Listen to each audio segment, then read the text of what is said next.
Parkinson, schizophrenia, MDD, major depressive disorder, ADHD, attention difficulty hyper activity disorder. कभी आपने सोचा कि ये बीमारियां आपको भी हो सकती है, लेकिन कभी इसकी आपको भनक भी नहीं लगेगी।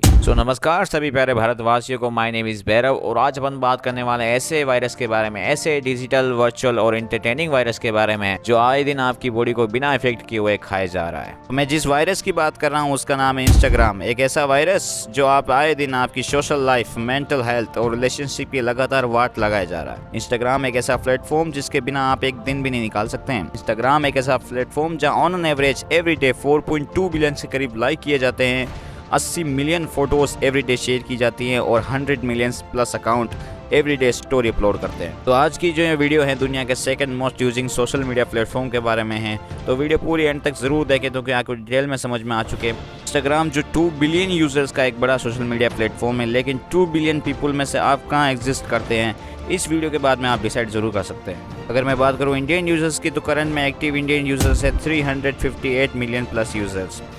व्हाट्सएप के बाद सबसे ज़्यादा यूज़ किए जाने वाले सोशल मीडिया प्लेटफॉर्म में इंस्टाग्राम सेकंड नंबर पे आता है इंडिया में। इसके बाद से कोई हैरानी नहीं होगी आपको। तो चलिए थोड़ा इंडियन यूजर्स की डाइवर्सिटी को समझते हैं। जो 358 मिलियन प्लस यूजर्स है, इसमें जो 70% यूज़र हैं वो यंग हैं। यंग एज की किसकी मैं बात कर रहा हूँ, 18 to 28 की तक की बात कर रहा हूँ मैं यहाँ पर टोटल। जो इसमें से भी 62 मिलियन यूजर्स हैं, उनकी जो एज ग्रुप है वो 18 to लेकर 24 तक है। और इसमें से भी 46 मिलियन प्लस यूजर्स हैं वो मैन हैं और बचे जो 16% वो फीमेल यूजर्स हैं।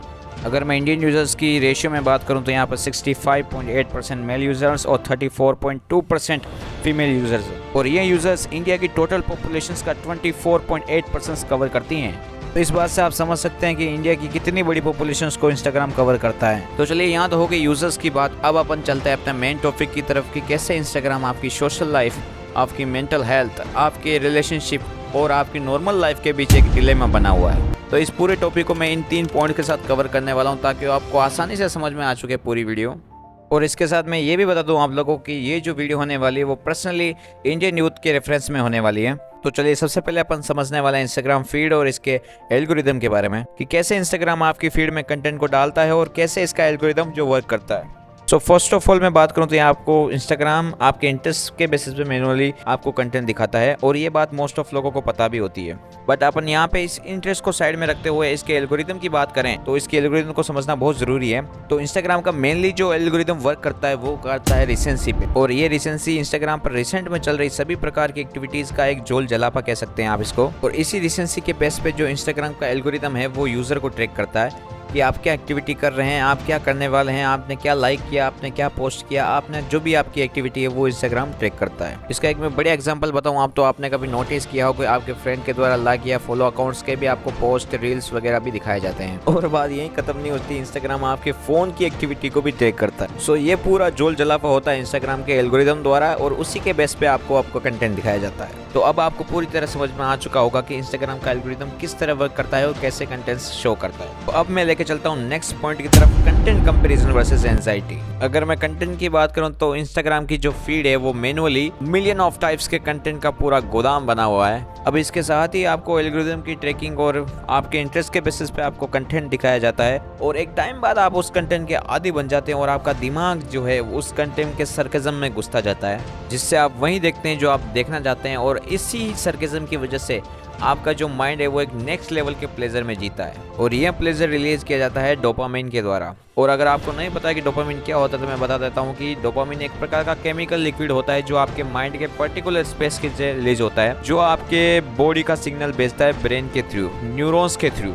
और इन डोपामिन्स के कई टाइप होते हैं जैसे D1, D2, D3, D4, D5, ऐसे बहुत सारे होते हैं। कुछ मैं आपको एग्जांपल देता हूँ इसके बेस्ट एग्जांपल, जैसे एंडोर्फिन हो गया, गाबा हो गया, सेरोटोनिन हो गया, एड्रेनालाइन हो गया। ऐसे कुछ प्रमुख जो डोपामिन है वो आपके माइंड के द्वारा रिलीज किए जाते हैं। इन्हीं डोपामिन्स का आपके थॉट्स और इमोशंस के साथ डायरेक्ट कनेक्शन है और इसी रीजन की वजह से आप जिस इंटरेस्ट के साथ में और जिस कैटेगरी का कंटेंट देखना पसंद करते हैं उसी वे में आपका माइंड उस कंटेंट के साथ आपको रिलेट करने की कोशिश करता है और यही प्रोसेस आपके माइंड में बार बार रिपीट होती है और इसके साथ आप ओवर थिंकिंग भी करते हैं उस कंटेंट को लेके जो आप देख चुके होते हैं या फिर देख रहे होते हैं। और इसी प्रोसेस के बार बार रिपीट में आने से जो आपका जो डोपामिन लेवल है वो अनबैलेंस्ड होना शुरू हो जाता है। इन चीज़ों को जितना ज़्यादा टाइम दिया जाए उसके साथ में आपकी बॉडी को अफेक्ट करना शुरू कर देती है, जिससे आपके बॉडी के साथ में anxiety, constipations, mood swing, muscles cramp जैसी प्रॉब्लम होना शुरू हो जाती है।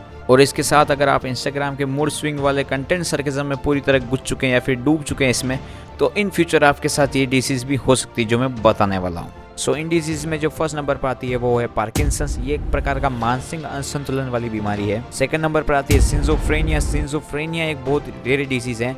ये दुनिया के सिर्फ 1% लोगों में पाई जाती है और ये एक प्रकार का पागलपन वाली बीमारी है। इसी लिस्ट में जो हमारा थर्ड नंबर पर बीमारी आती है वो है MDD, मेजर डिप्रेसिव डिसऑर्डर। और ये बीमारी किसी पर्टिकुलर पर्सन के हाई लेवल डिप्रेशन को शो करती है। और इसी लिस्ट में हमारे जो फोर्थ नंबर पर बीमारी आती है वो है ADHD, attention difficult hyper activity disorder. और इस बीमारी में इंसान किसी पर्टिकुलर वर्क या फिर किसी चीज को लेकर अपनी अटेंशन काबू में नहीं रख पाता है। यकीन मानिए ये मैंने जो नाम बताया अभी बीमारियों के, ये बीमारियां इन फ्यूचर आपको भी हो सकती है अगर आप इंस्टाग्राम को रेगुलर यूज में 5, 6 या 7 आवर्स का मतलब टाइम स्पेंड उस पर कर रहे हैं। तो यहाँ तो बात हो गई कंटेंट के इफेक्ट से होने वाले डिजीज के बारे में, लेकिन अब मैं बात करने वाला हूँ ऐसा पागलपन के बारे में जो रिसेंट में इंडियन के यूथ के माइंड में चल रहा है इंस्टाग्राम पर। तो उस पागलपन का नाम है पर्सनैलिटी डिसऑर्डर। और इस पागलपन में ये sigma male, alpha male, chat personality, thug life जैसे सभी टाइप्स के कंटेंट आते हैं। और रिसेंट में इंडिया में इंस्टाग्राम पर इस तरह के कंटेंट की ऐसी भरमार है, इसकी तो बात ही मत पूछो आप। और एक बात मेरे भेजे में अभी तक नहीं घुसती कि ऐसा कंटेंट बनाने वाले क्रिएटर में दिमाग कहाँ से जाता है।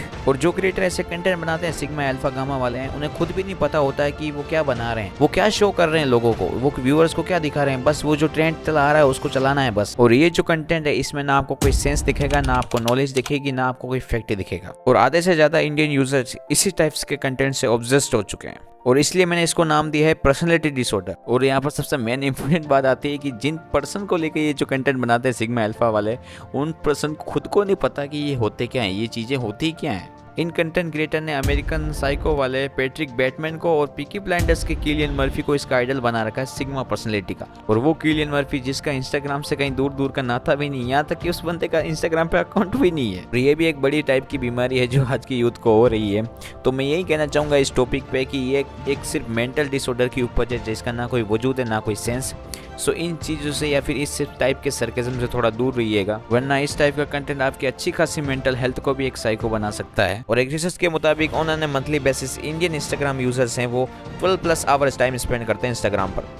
और अगर आप माइंड के स्ट्रेस को कम करने या फिर आप टेंशन्स कम करने के लिए रील कंटेंट या फिर वैसे पोस्ट देखते हैं इंस्टाग्राम पर जो आपके इंटरेस्ट पे बेसिस हैं, तो मैं कहता हूँ कि इन चीज़ों को ज़्यादा से ज़्यादा हो सके तो अवॉइड कीजिएगा, क्योंकि ये आपके माइंड के फ्रस्ट्रेशन को और भी बढ़ा सकती है। And for avoiding all the things it's better you can apply meditation, reading books, play games and other activities in your normal life. और इसके साथ मैं बताना चाहूँगा कि अगर आप सोशल मीडिया के बारे में और डार्क सर्किज्म के बारे में डीप डाइव करना चाहते हैं या फिर इसके बारे में जानना चाहते हैं, तो ये कुछ मूवीज़ और डॉक्यूमेंट्री ऐसे हैं आपकी बहुत हेल्प कर सकती है इस मामले में।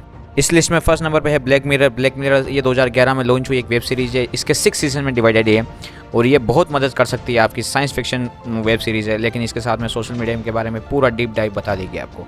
सेकंड नंबर पर मेरी फेवरेट आती है द सोशल डिलेमा। ये है एक डॉक्यूमेंट्री है नेटफ्लिक्स की, ये आप देखना चाहें तो ज़रूर देख सकते हैं। ये एक बहुत ही अच्छी डॉक्यूमेंट्री जो आपको इतना डिटेल में बताएगी जितना आप जानना चाहेंगे। इसके साथ में आप द हेटर्स और 8 ग्रेड भी देख सकते हैं, ये भी बहुत अच्छी मूवीज़ हैं। तो ये जो पूरी वीडियो थी वो कंटेंट बेसिस अवेयरनेस को लेकर थी। कैसी लगी आपको वीडियो, मुझे अपनी राय कमेंट में ज़रूर बताएं और मिलते हैं नेक्स्ट टाइम ऐसी कुछ इंटरेस्टिंग नॉलेज और फैक्ट के साथ में। जब तक के लिए स्टे कूल, नमस्कार।